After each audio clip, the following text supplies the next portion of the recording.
McLaren, क्या मुझे इन लकड़ियों की आकृतियों को देखकर दादा दादी और आपका मुझे स्मरण करना होगा?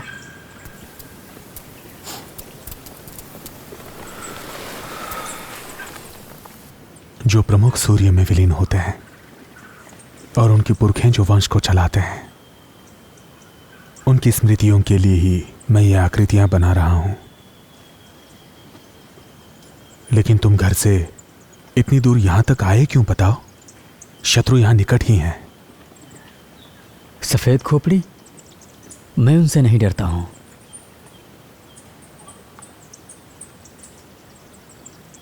मुझे भय मेरे प्रियजनों के लिए है जो अब सूर्य में विलीन होने जा रहे हैं। मैं अनाथ होने से डरता हूं। दादाजी, दादी माँ और आप भी। छोटे भाई, जब माता पिता जीवित होते हैं तुम सारे दुख झेल लेते हो। सही मायने में बेचारी सरखून अनाथ होगी।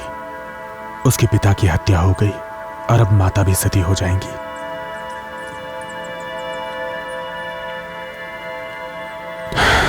उसके प्रेमी का साथ भी। सही मायने में सरखून अनाथ होगी। दुखों का पहाड़ टूट पड़ा है उस पर। मेरे दादा जराई ने मेरा पालन पोषण मेरे माता पिता से भी अधिक किया। मेरे पैदा होने से लेकर के मेरे युवा होने तक उन्होंने हमेशा मुझे गले से लगा के रखा। मुझे मेरे पैरों पर खड़ा किया, मेरा परिचय स्वर्ग से करवाया।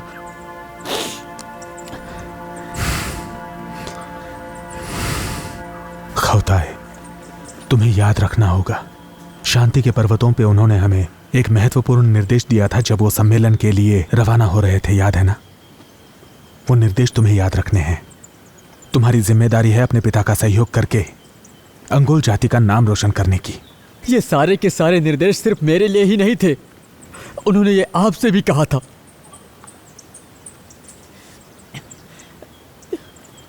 तो आप कैसे सूर्य में विलीन हो सकते हो, बताओ? मैं वहां पर था जब उन्होंने कहा कि सरदार की पदवी आपको मिलेगी। हो सकता है इस गौरव के लिए उन्होंने ईर्ते को ही समर्थ समझा हो, इसलिए उनकी इच्छा होगी कि मैं उनके साथ विलीन हो जाऊं। मुझे विश्वास नहीं होता कि वो चाहते थे कि आप उनके साथ विलीन हो जाएं। खौताए, तुम जानते हो कि सर्वी पर्वतों को तूफानों ने घेर के रखा है।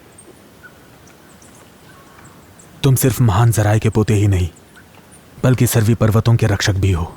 यह बात तुम कभी मत भूलना, हमेशा याद रखना। और अब तुम बच्चे नहीं हो। और आप भी बच्चे नहीं हो। पिताजी ने कहा जिसमें तलवार उठाने का सामर्थ्य है उन्हें एकजुट होकर शत्रुओं के साथ लड़ना चाहिए। खौताए, खौताए, खौताए।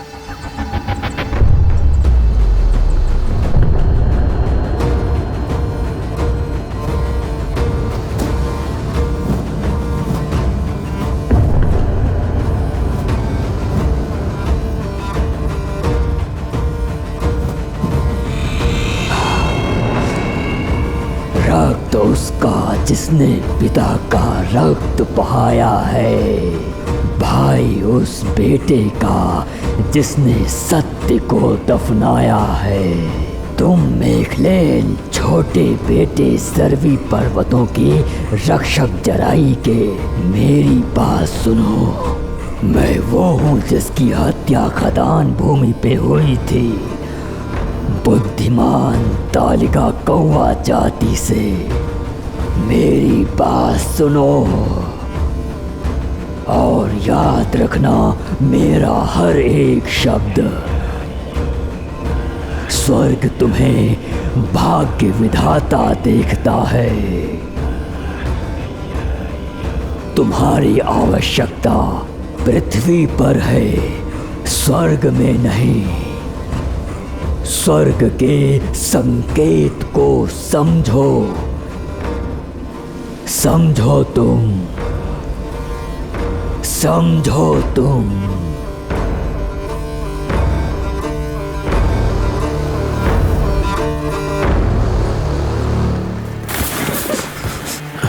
उठ जाओ मेरे छोटे भाई। खाउताई, खाउताई। बड़े भाई, आपने इतने अच्छे सपने से क्यों उठा दिया मुझे? मैं भी दादाजी जराई के साथ था। सपना जैसे सच से अधिक सच्चा था। क्या तुम मेरे पिताजी से मिले? क्या उनके पास मेरे लिए कोई संदेश था? दादा अरसाई भी उन्हीं के साथ हैं। भेड़ियों और अंगुल जाति के लोग और उनके बच्चे, उनकी आने वाली हर नस्ल, हर जन्म में स्वर्ग की कृपा उन पर बनी रहेगी, ऐसा कहा। कुछ और बताया क्या? दादाजी चाहते हैं कि आप यहीं रहें और स्वर्ग के संकेत का पालन करें।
पिताजी, अंगोल जाति का नेतृत्व कौन करेगा? प्रमुख सरदार की पदवी मैकलेन को मिलेगी। इन खतरों के दौर में मैं प्रमुख की पदवी उस कायर के पास नहीं बर्दाश्त कर सकता।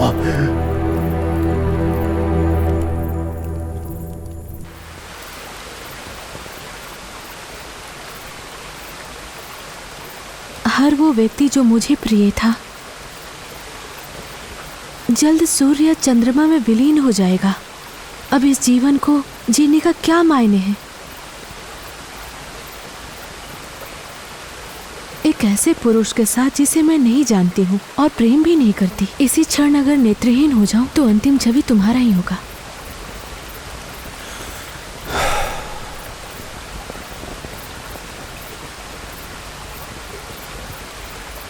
जिस तरह से भेड़िए और हिरन की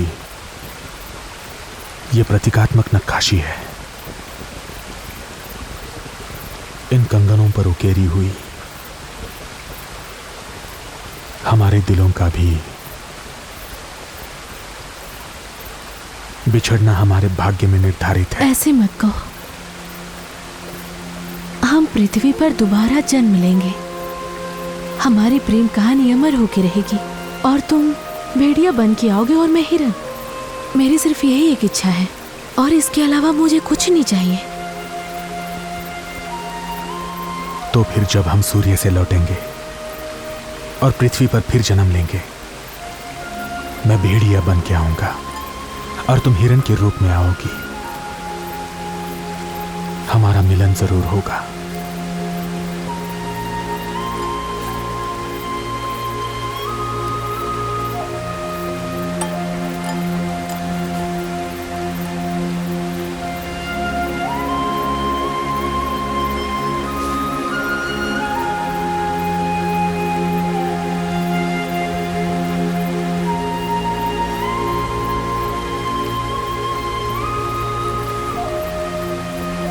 मेरा भटका हुआ भाग्य सही रास्ते पर जरूर आएगा।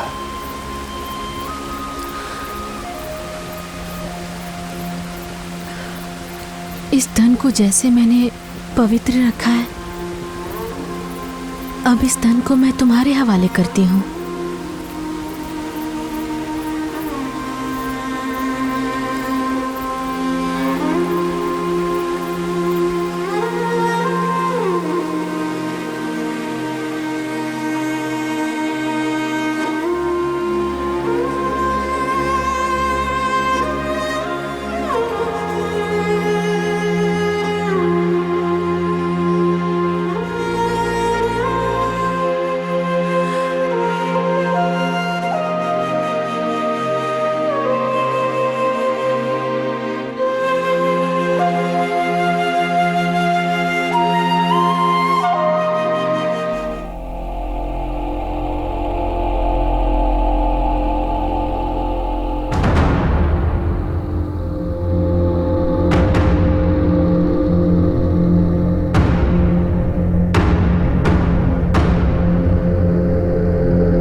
सूर्य और चंद्रमा को साक्षी मान के स्वर्ग के मार्गदर्शन में और हमारे पैरों के नीचे की भूमि पर मैं तुम्हें उस बच्चे का चेहरा दिखाता हूं।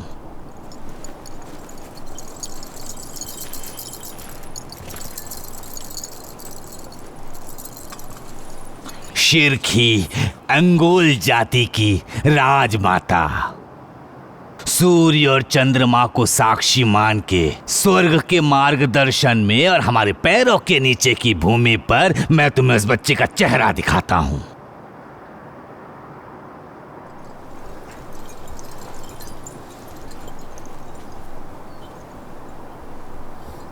योद्धाभिजात वर्ग से भेड़िया जनजाति का बलबू, सूर्य और चंद्रमा को साक्षी मान के स्वर्ग के मार्गदर्शन में और हमारे पैरों के नीचे की भूमि पर मैं तुम्हें उस बच्चे का चेहरा दिखाता हूं।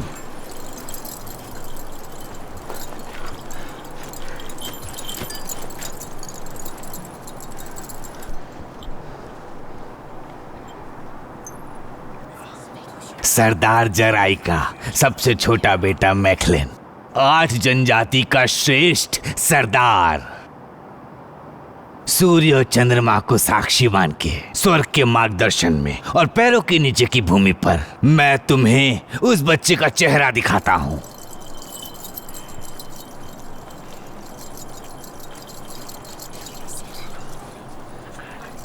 जरखान, सरदार अरसाई की सबसे बड़ी बेटी, भेड़िया जनजाति की सरदार, स्वर्ग के मार्गदर्शन में और पैरों के नीचे की भूमि पर मैं उस बच्चे का चेहरा दिखाता हूं।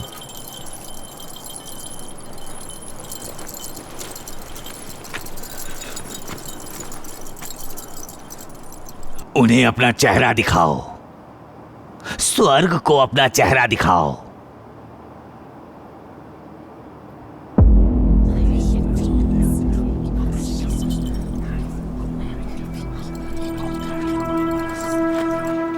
सरदार इर्तेई का इकलौता बेटा, अभिजात रक्त, अंगोल जनजाति का सर्व पर्वतों का रक्षक, खावताई।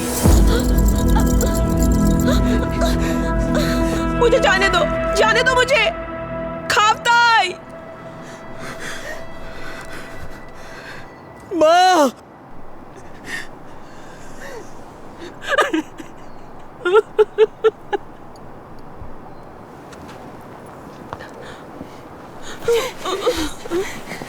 ऐसा मत करो, ये इकलौता औलाद है हमारा, इसने तुम्हारा क्या बिगाड़ा है सरदार? और आपके पास वो सब कुछ है जो आप चाहते हैं।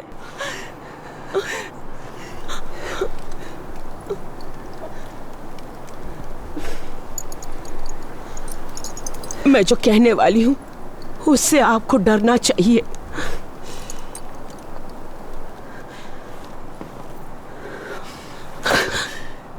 अगर आप चाहते हैं कि मैं जिंदगी भर चुप रहूं तो मेरी इच्छा पूरी कीजिए। मेरे बेटे के बदले मुझे मार डालिए और मुझे सूर्य में विलीन कर दीजिए। मैं स्वयं स्वर्ग जाना चाहती हूं। हमारा बेटा खावताई हमारे ज्योत को प्रज्वलित रखेगा।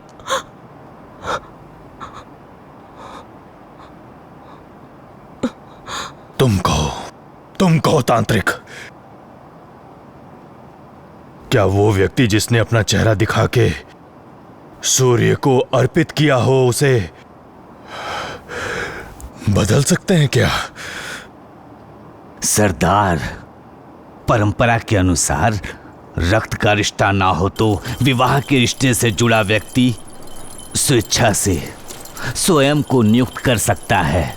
ऐसा कहीं दर्ज नहीं है कि व्यक्ति बदला नहीं जा सकता है। अब जैसी आपकी आज्ञा। ये अज्ञान तांत्रिक स्वर्ग का लेखा जोखा बदल नहीं सकता सरदार। मुझे जो पता था मैंने बता दिया।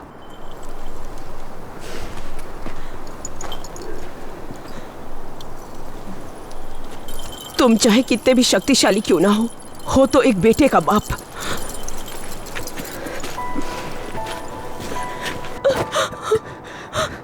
बेटा, माँ, मेरी इच्छा है कि मैं दादाजी जराई के साथ चला जाऊं। ये मुमकिन नहीं है बेटा। मैं और तुम्हारे दादाजी सूर्य में तुम्हारा इंतजार करेंगे बेटा। तो हम दोनों ही दादाजी के साथ सूर्य पे चलते हैं ना माँ। मेरा बेटा, मेरा बच्चा, अपने पिताजी के साथ रहना। वो यहाँ के सरदार हैं, लेकिन उन्हें बहुत सारी बातों का ज्ञान नहीं है। वादा करो बेटा, अपने पिताजी का साथ दोगे तुम। खामगाई, खामगाई, खामगाई, खामगाई। जाने दो मुझे, छोड़ दो मुझे।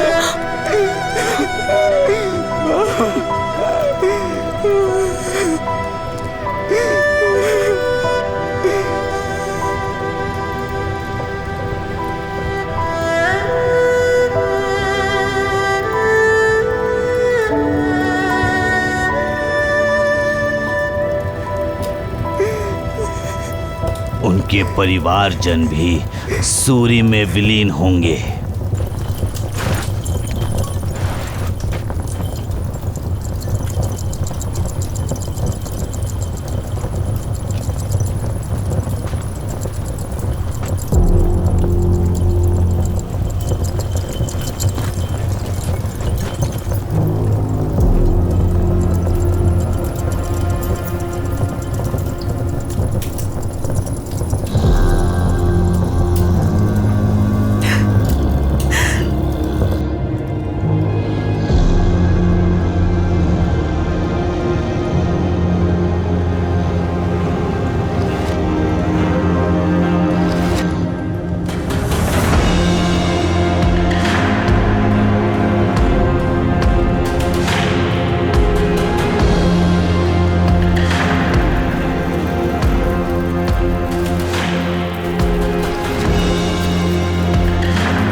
मेरे सरदार खादू, आपने दूर देश अल्तानिक के बारे में सुना ही होगा।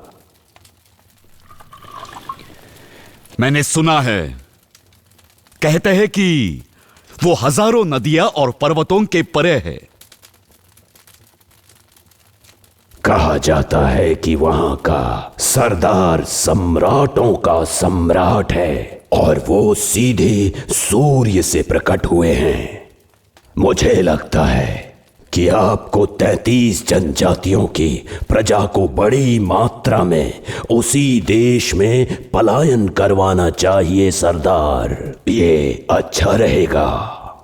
और जब आप इस भूमि के खान बन जाएंगे, तब आपके पास राज करने के लिए प्रजा नहीं होगी। मुझे ऐसा लग रहा है।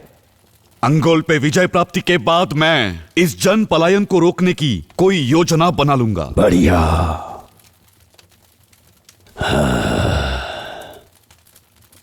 मेरे सरदार खादू, मेरे पास एक बुरी खबर है, मुझे आपको बतानी होगी। कहो। आपने जिन्हें तिमूर तलवार लेने भेजा था, उनकी रास्ते में हत्या हो गई है। हाँ? किसने की? अंगोल के इर्तई ने। इर्ताई! तुम्हारी मौत निश्चित है। तुम्हारा शव सड़ाऊंगा मैं। तुम्हारी खोपड़ी के 2 टुकड़े करके रहूंगा मैं। मुझे ऐसा लगता है ये खुफिया सूचना व्यापारी गोज ही दे सकता है, क्योंकि वो हमें क्षति पहुंचाना चाहता है। हमें उसकी हत्या कर देनी चाहिए। एक निहत्थे व्यापारी की हत्या ये 8 जनजाति के अभिजातों को उत्तेजित कर देगा। उस पे तो हम कभी भी छापा मार सकते हैं। यह समय ठीक नहीं होगा। आप सही कह रहे हैं सरदार, लेकिन उम्मीद है आपको याद होगा, अगले 6 दिनों बाद आपकी रक्त शपथ जो आपने इर्तई को दी थी उसका समय आ जाएगा सरदार। हां, लेकिन उससे पहले मैं उस अमर अजहर का सर काट के इर्तई को दूंगा और इर्तई का सर मांगूंगा।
हटो सामने से।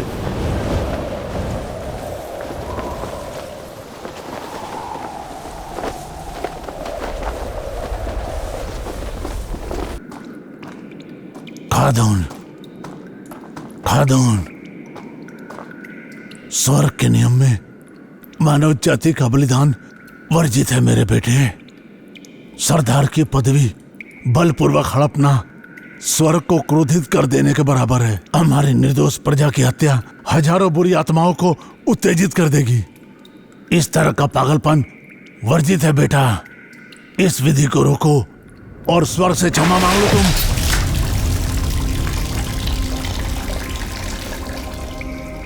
सफेद खोपड़ियों में भी सरदार की पदवी के लिए मानव आहुति दिया था और उनकी जाति विलुप्त हो गई थी। मुझे डर है तुम्हारे पूर्वजों की आत्माएं बिल्कुल पीड़ित हो जाएंगी। तुम्हारी इस मूर्खतापूर्ण कीर्ति से तुम उन्हें पीड़ा दे रहे हो।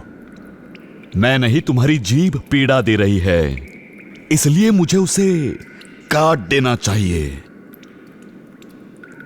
मेरे शब्द नहीं, तुम्हारे कुकर्म तुम्हारे मरे हुए पूर्वजों को लज्जित कर रहे हैं। सैनिकों, यहां आओ।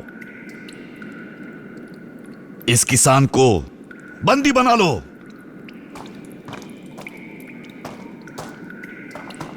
अगर तुम्हें आहुति के लिए एक सर ही चाहिए तो मेरा काट दो। तुम काट दो मेरा।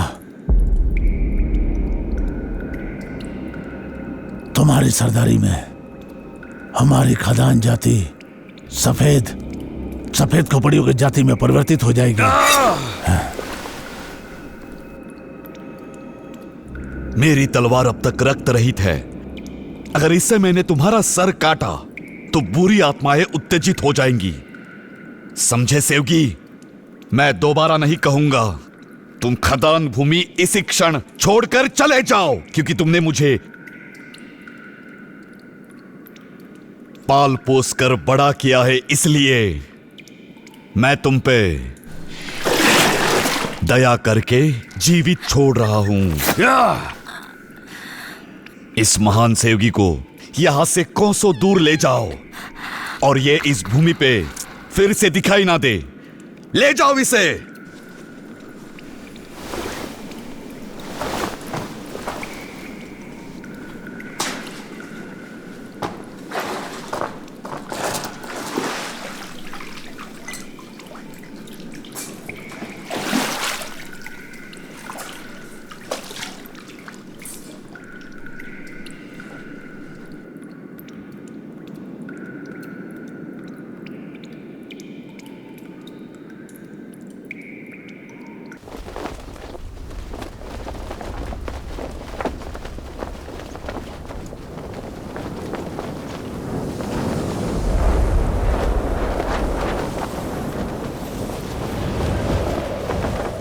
महान सेवगी, मैं घोड़े और रसद का बंदोबस्त कर सकता हूं।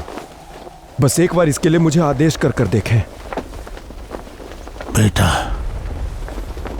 तुम गदाउन की आंखें रहो। बचपन से तुम दोनों एक साथ खेलकर बड़े हुए, और ये मूर्ख बुढ़ा उसका दिमाग रहा है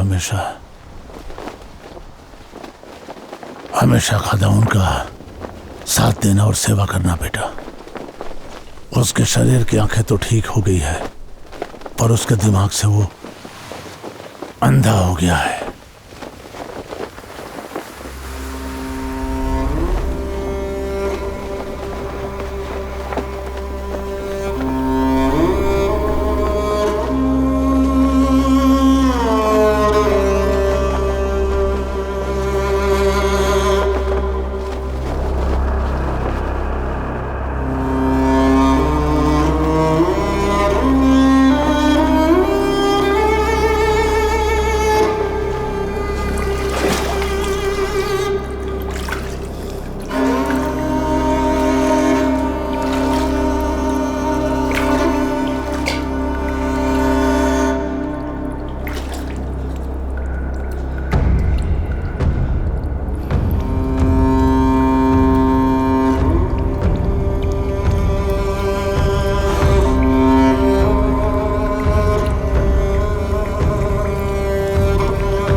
खादू, आपने महान सेवगी को जाने देकर आपने किस्मत खराब कर ली अपनी।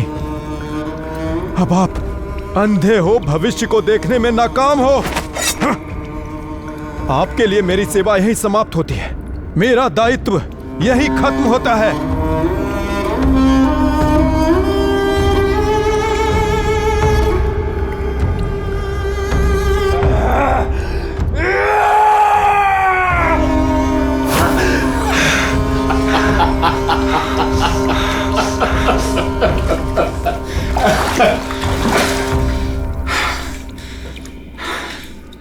अगर इस समस्त संसार का एक सम्राट होगा स्वर्ग के नीचे, तो वो होगा सिर्फ खादू।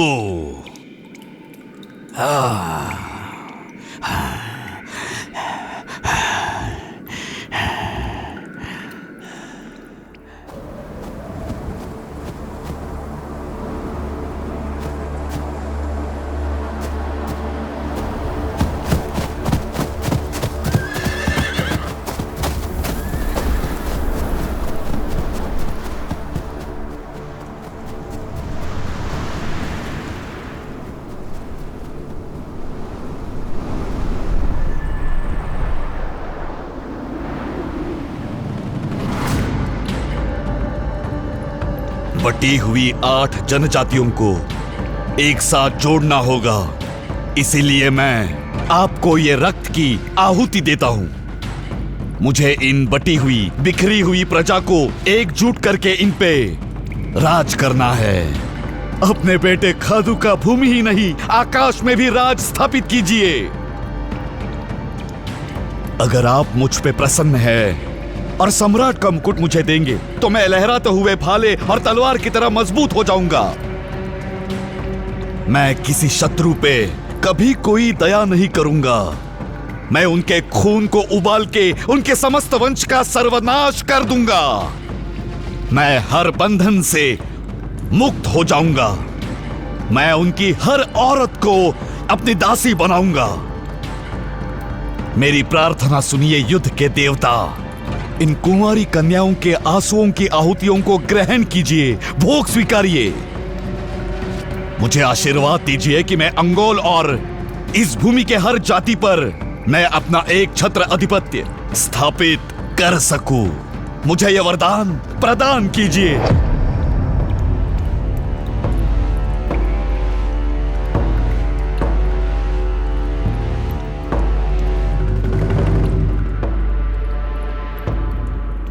मैं अंगोल पे दो तरफा आक्रमण करूंगा और उनके एक आदमी को भी जीवित नहीं छोड़ूंगा। मैं उनकी औरतों को दासी और बच्चों को दास बनाऊंगा। अब करेंगे हम अंगोल पे प्रहार।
भाग्य के वर्ष का आगमन हो रहा है। प्राचीन रिश्ते एक बार फिर सर्व पर्वतों को संगठित कर रहे हैं। रिश्ते मजबूत हो रहे हैं। अंगोल और भेड़िया जाति विवाह के शुभ संबंध में आज जुड़ रहे हैं। जैसा कि भेड़िया और हिरन गाथाओं में लिखा है, इससे पहले कि पुरुष और स्त्री का प्रेम और प्रगाढ़ पूर्ण संबंध स्वर्ग के इच्छा अनुसार आरंभ हो, हमारे श्रेष्ठ सरदार दिवंगत जराई के बड़े बेटे इर्तई को अंगोल जनजाति का उत्तराधिकारी घोषित किया जाता है, क्योंकि परंपरा के अनुसार बड़े बेटे का ही पहला हक होता है। स्वर्ग की उत्पत्ति स्वर्ण जाति के हमारे बुद्धिमान योग्य वर प्रमुख श्रेष्ठ सरदार के बड़े बेटे, हमारे रक्षक, समस्त सर्व पर्वतों के अपने श्रेष्ठ पिता के उत्तराधिकारी जो है श्रेष्ठ इर्तई। अब आप स्वर्ग को अपनी मुंह दिखाई कीजिए।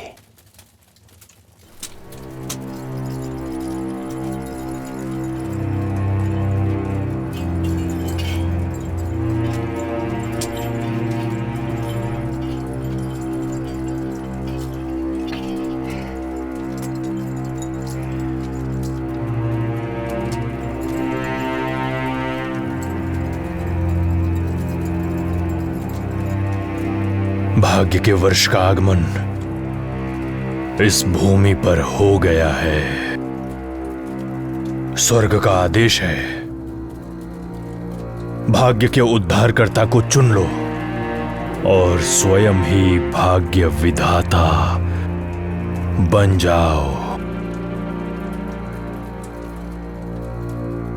मैं इर्तई अपना चेहरा सूर्य देवता और चंद्रमा को अर्पित करता हूं। इस पृथ्वी पर और स्वर्ग के तले मैं स्वयं को समर्पित करता हूं। मैं पूरी विनम्रता से स्वीकारता हूं ये सत्ता पदवी श्रेष्ठ प्रमुख की, इन 33 जनजातियों की और 8 श्रेष्ठ जातियों की।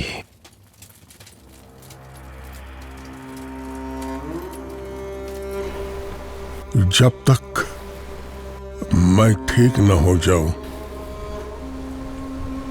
सरदार प्रमुख का पद संभालेगा मैकलेन।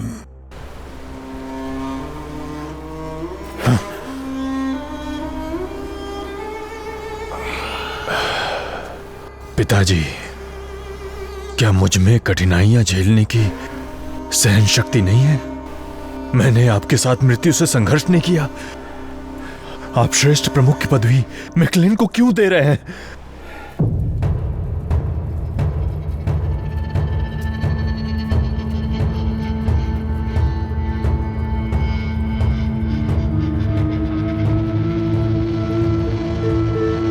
ईश्वर करे कि समस्त स्वर्ग की कृपा बरसे। ईश्वर करे कि समस्त स्वर्ग की कृपा बरसे। ईश्वर करे कि समस्त स्वर्ग की कृपा बरसे।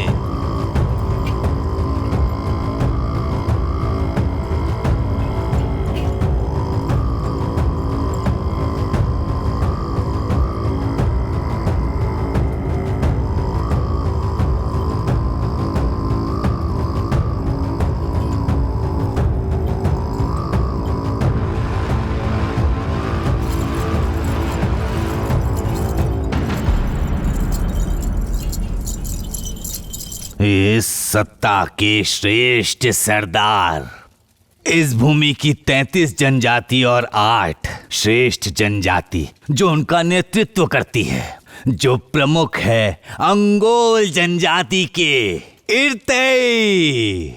ईश्वर करे प्रमुख इर्तई स्वर्ग के तले अमर रहे। ईश्वर करे प्रमुख इर्तई स्वर्ग के तले अमर रहे। प्रमुख इर्तई स्वर्ग के तले अमर रहे।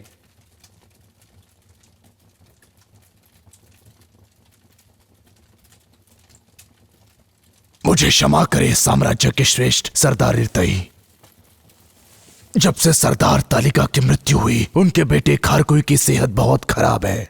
दुर्भाग्य ने जैसे कौवा जनजाति को जकड़ लिया हो।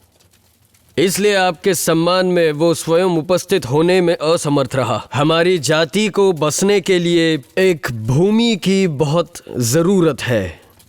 खादान के खादुन और आपके बीच की प्रतिज्ञा की तिथि जब आ रही है, आपको विरासत में प्रमुख पदवी मिल रही है। इसलिए 33 जनजाति और बाकी सबको ये शंका है कि आप शांति को भंग कर देंगे और खादान की प्रजा को दूर देश अल्तान निखा में पलायन करना होगा। आप किस तरह से इस होनी को होने से रोकेंगे, बताइए हमारे सरदार। क्या प्रजा इस भूमि से पलायन कर रही है? मेरे सरदार, क्योंकि आप सत्ताधीश हैं, ये आपकी जिम्मेदारी है कि इस भूमि पर शांति स्थापित करें। सत्ताधीश कहा ना? जब भी कोई गड़बड़ होगी तो लोग इस भूमि से पलायन करेंगे और जैसे ही शांति होगी वो लौट आएंगे, खुद सत्ताधीश बनने की प्रतीक्षा में। क्या यही स्वर्ग की इच्छा है?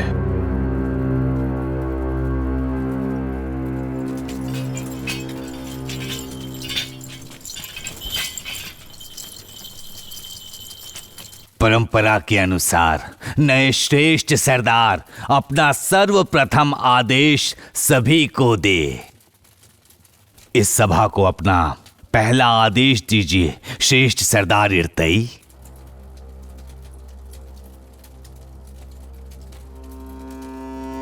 सभा का पहला आदेश यह है कि इस भूमि के श्रेष्ठ प्रमुख का अब से सीमित समय की प्रमुखता का नियम 8 जनजातियों में समाप्त होगा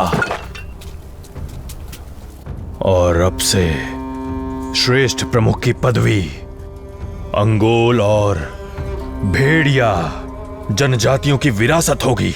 उन्हीं को पीढ़ी दर पीढ़ी मिलेगी।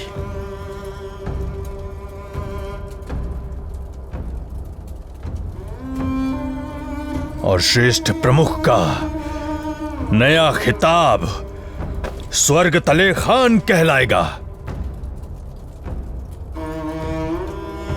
सत्ता बदलने की प्रक्रिया समाप्त करने वाले स्तिपी पर्वत के पहले खान हैं इर्तई।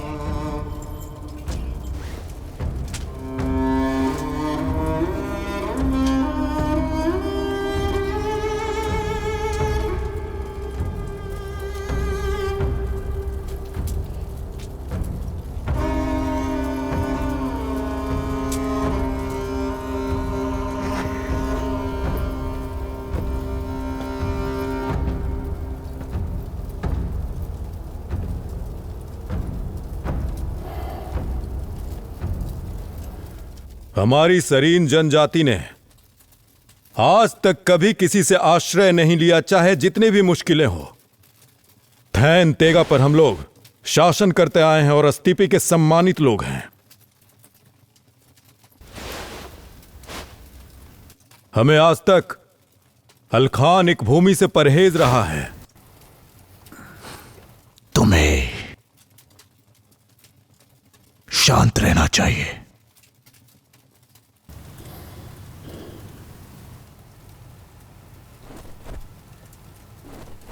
खारखोई, तुम्हारे पिता की मृत्यु और हमारे प्रमुख की मौत का प्रतिशोध अभी बाकी है और इस बात को लेकर स्वर्ग के राजा भी क्रोधित हैं और इसीलिए तुम भी रोगग्रस्त हो गए हो। मरकोई, अपनी हद पार कर रहे हो। क्या तुम्हें मेरी अच्छाई नहीं दिख रही? तुम्हारी सारी औरतें और बच्चों को शरण देने की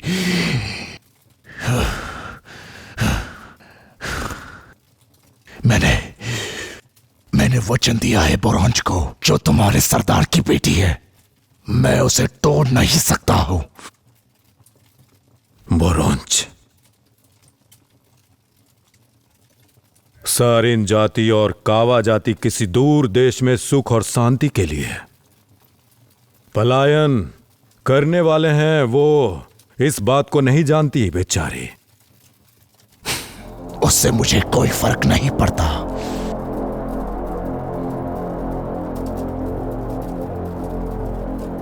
ये भाग्य का वर्ष है।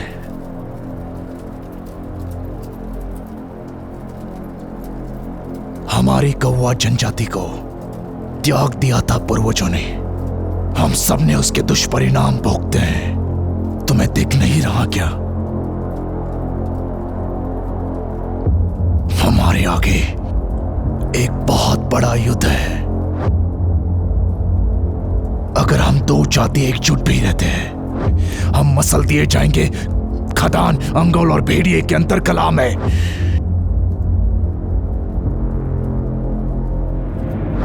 अगर हमें इतनी सी भी देरी हो गई, ये युद्ध हमारी जाति को निकल जाएगी। इसीलिए जब तक इस जमीन में शांति स्थापित नहीं होती, हमें मातृभूमि त्यागनी चाहिए। क्या आप तो स्वयं का ही अनादर कर रहे हैं प्रमुख? आपके पिता की हत्या कर दी गई, आपके नाक के नीचे से आपकी सत्ता लूट ली गई और फिर भी यहां से दुम दबाकर स्तिपी से भाग खड़े होना चाहते हैं आप। मैं इस कायर आदेश का पालन नहीं करूंगा, चाहे लड़ते लड़ते मर क्यों ना जाऊं।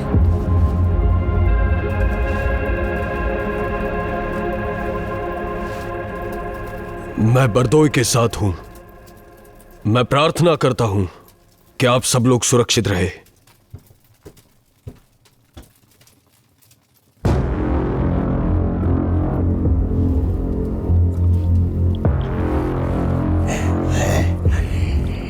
करो जो करना है।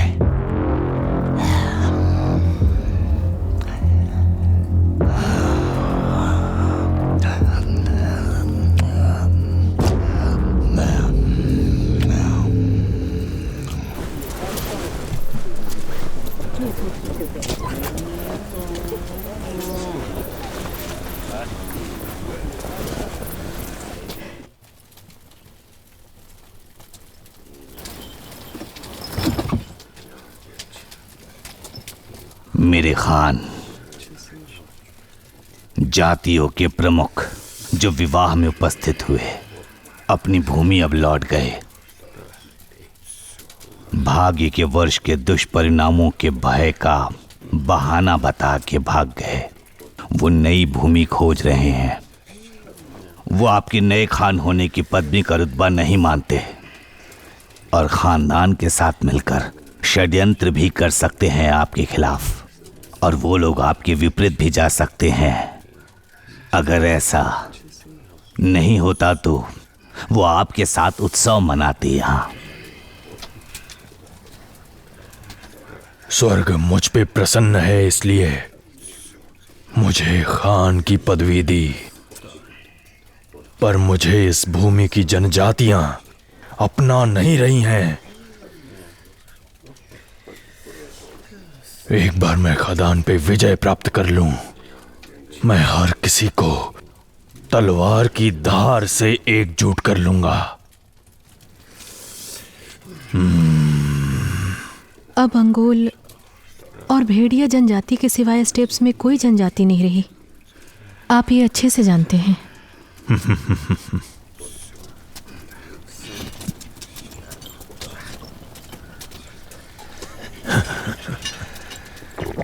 भाग्य का वर्ष आते ही जो जनजातियां पीठ दिखाकर भाग गई हैं, एक दूर के देश अल्तन इख में शरण लेने के लिए उन सबको यहां पुनः ले आया जाएगा। मैं खान निर्माण करूंगा साम्राज्य, इस भूमि का शांति और समृद्धि से भरा साम्राज्य। मेरे स्वामी, यदि आप हर समस्या का तलवार और बल से हल ढूंढेंगे तो शांति और समृद्धि का साम्राज्य कभी स्थापित नहीं होगा। तुम्हारा कार्य मुझसे उलझना नहीं है, बल्कि मुझे संतान प्रदान करना है।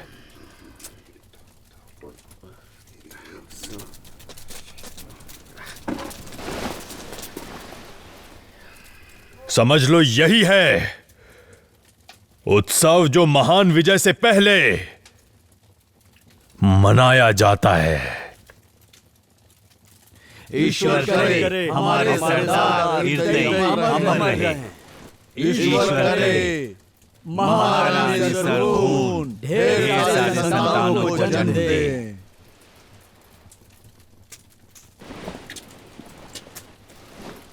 सरदार अरखल ने एक संदेश भेजा है। उसे आने दो।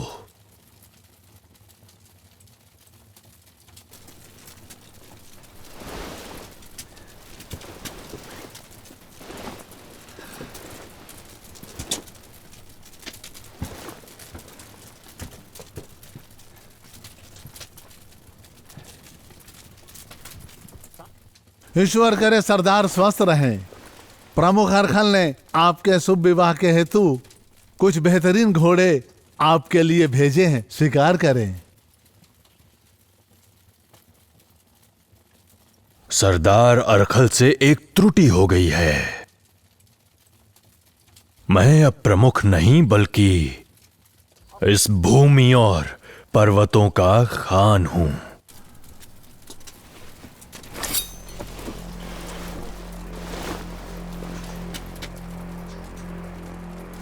तुम अपने प्रमुख को जाकर यह संदेश दे देना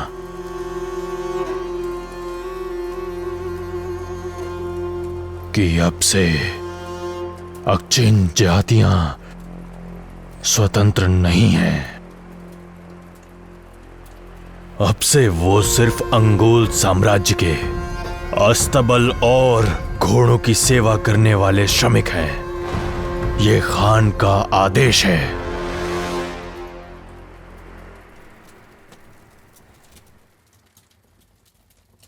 मैं उनको आपका एक एक शब्द जाके बता दूंगा।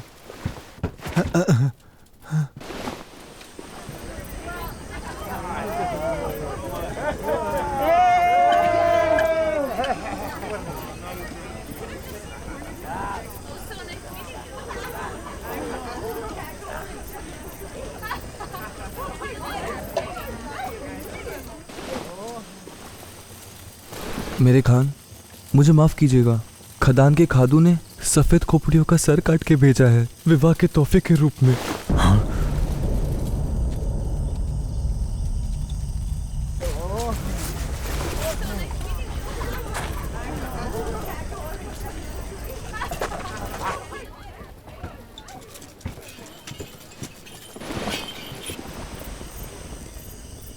सरदार इरदाई, आशा करता हूं आप अच्छे होंगे।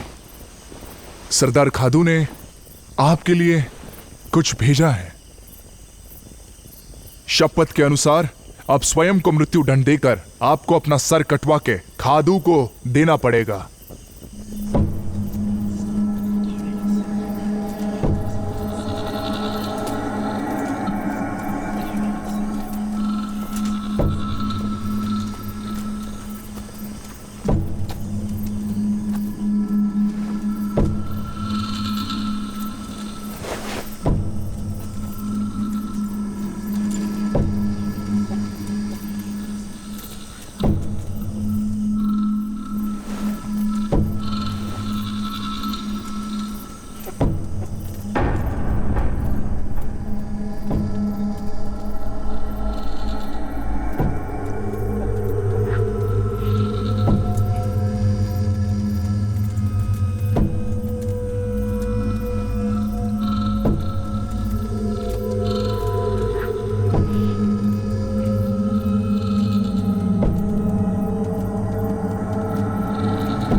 खादू और मैंने एक साथ शपथ ली थी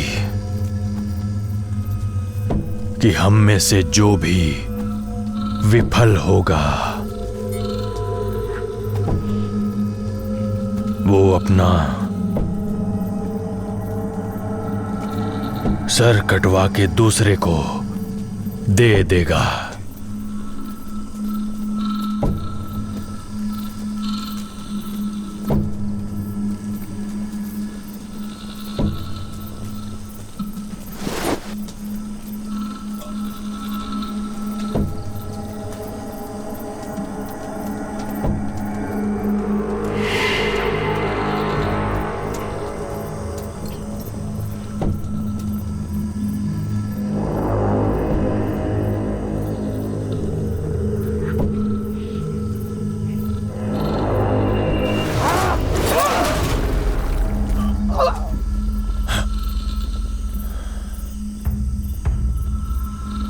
खदान का खादू वो सिर्फ अपनी शपथ में विफल ही नहीं हुआ, बल्कि उसने षड्यंत्र रचा है।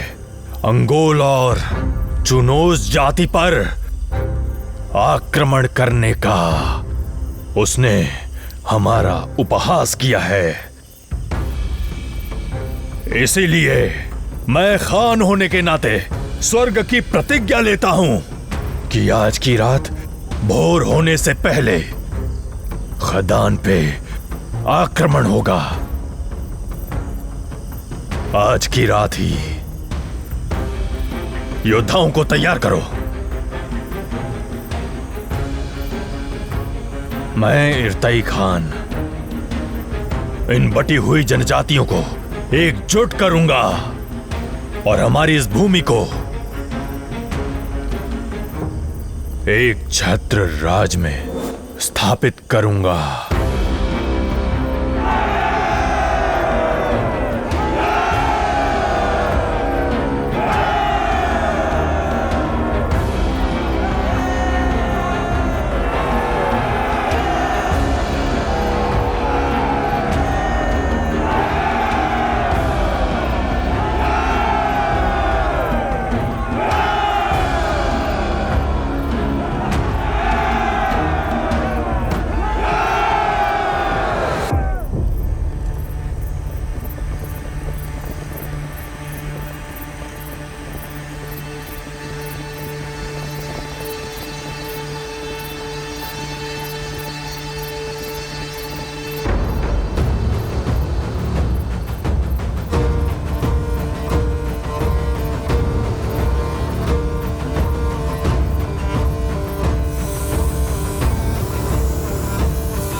स्वर्ग की इच्छा से और तुम्हारे पिता के आदेश से तुम्हारा ये तन अब इस भूमि के खान के सुपुर्द है। इसके बावजूद भी तुम दुख से ग्रस्त क्यों हो? अगर आज रात आपने मुझे पा भी लिया तो भी मेरा तन और मन दिवांगत मिल्खन का ही रहेगा मेरे मरते दम तक।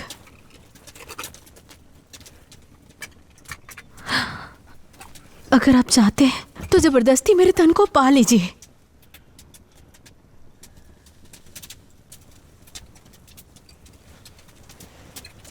मैंने अपना तन और मन सब मिल्खन को समर्पित कर दिया है।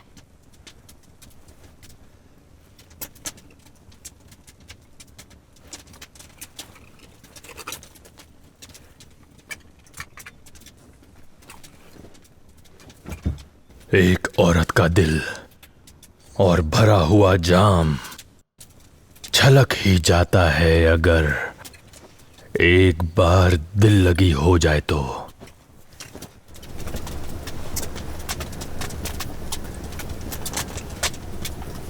अब मुझे तुम खुश करो।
पिताजी, खदान के लोगों ने आक्रमण कर दिया है। सरखून को लेकर जाओ जल्दी। आप भी भाग जाइए। पिताजी, मैं खावताई हूं, रक्षक हूं सिवी पर्वतों का। मेरा दिल खरगोश का नहीं है। खवताई, खवताई बेटा।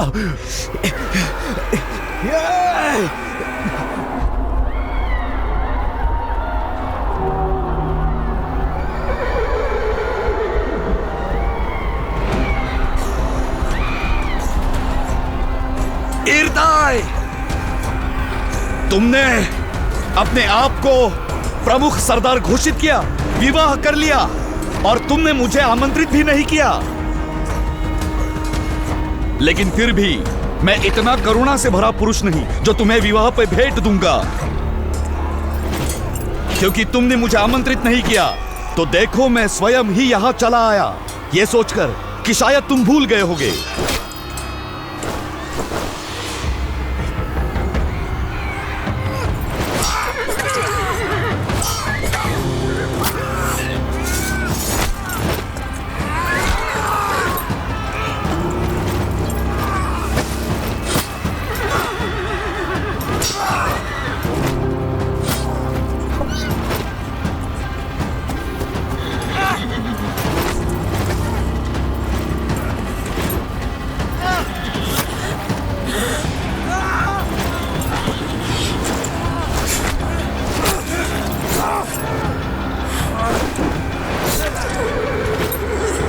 मेरे बेटे, बेटा खवताई,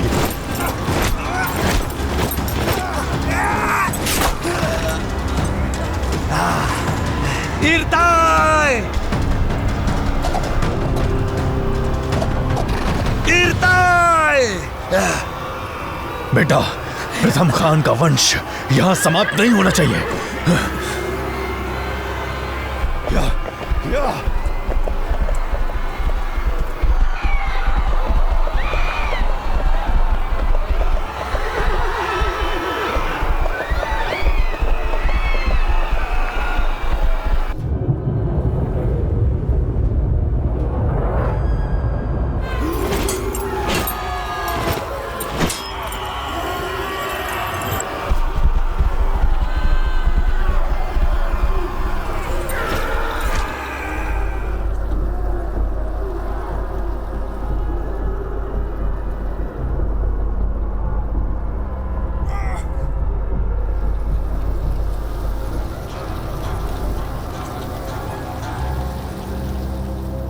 मेरे शूरवीर योद्धाओं, हमने अंगोल और भेड़िया जनजाति का एक ही वार से सफाया कर दिया।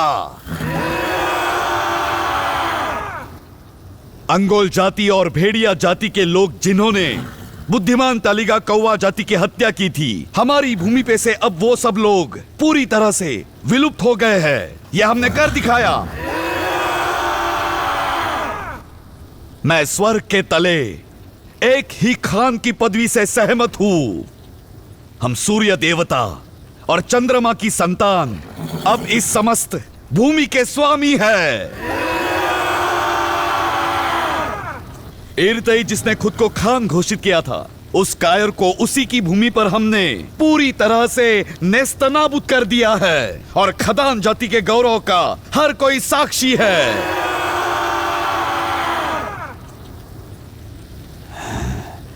भाग्यशाली लोग जो अब तक जीवित हैं, मैं उन्हें एक विकल्प देता हूं। खदान जाति को अपना सर्वे सर्वा मानकर उनके सदा दास बन के रहे तो जीवित रहोगे, नहीं तो तुम्हें सूर्य में विलीन कर दिया जाएगा।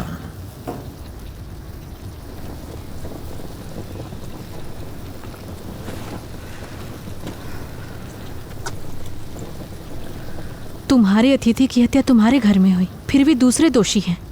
क्या ये खानदान की परंपरा है?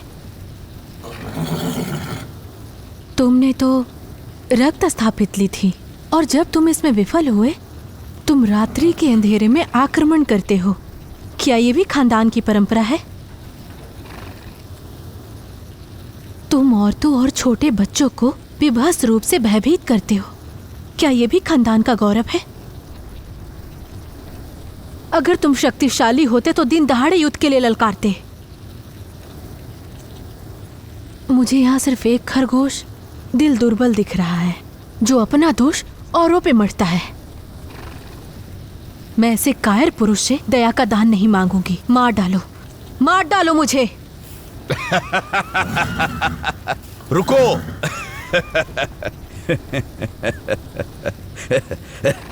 हजार बार सुनने से बेहतर एक बार देख लेना होता है। क्या तुम ही चर्चित सरकुन नहीं हो? प्रमुख अरसाई की बेटी, इस भूमि की सबसे सुंदर स्त्री। अब तुम्हारी सुंदरता मैं अपनी आंखों से देख रहा हूं। मैं तुम्हें अपनी पत्नी बना लेता अगर तुम अब तक कुंवारी होती, पर क्योंकि तुमने जराई के बेटों का बिस्तर गर्म किया है, तुम पहले खान की पत्नी बनने का सौभाग्य पूरी तरह खो चुकी हो। इस औरत को सख्त निगरानी में रखो, इसके करीब कोई ना जाए। खदान योद्धाओं, बाकी औरतों के साथ जो जी में आए करो। इस युद्ध की लूट को आपस में जैसे चाहो वैसे बांट लो।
कौन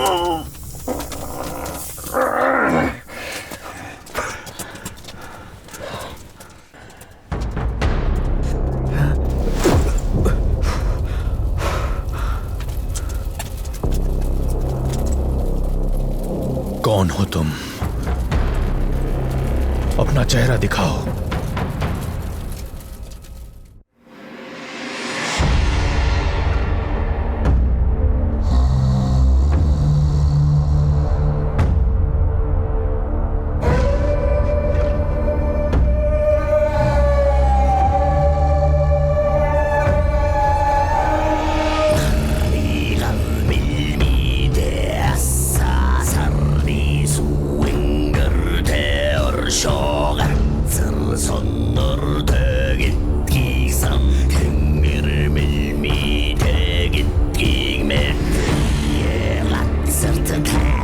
Your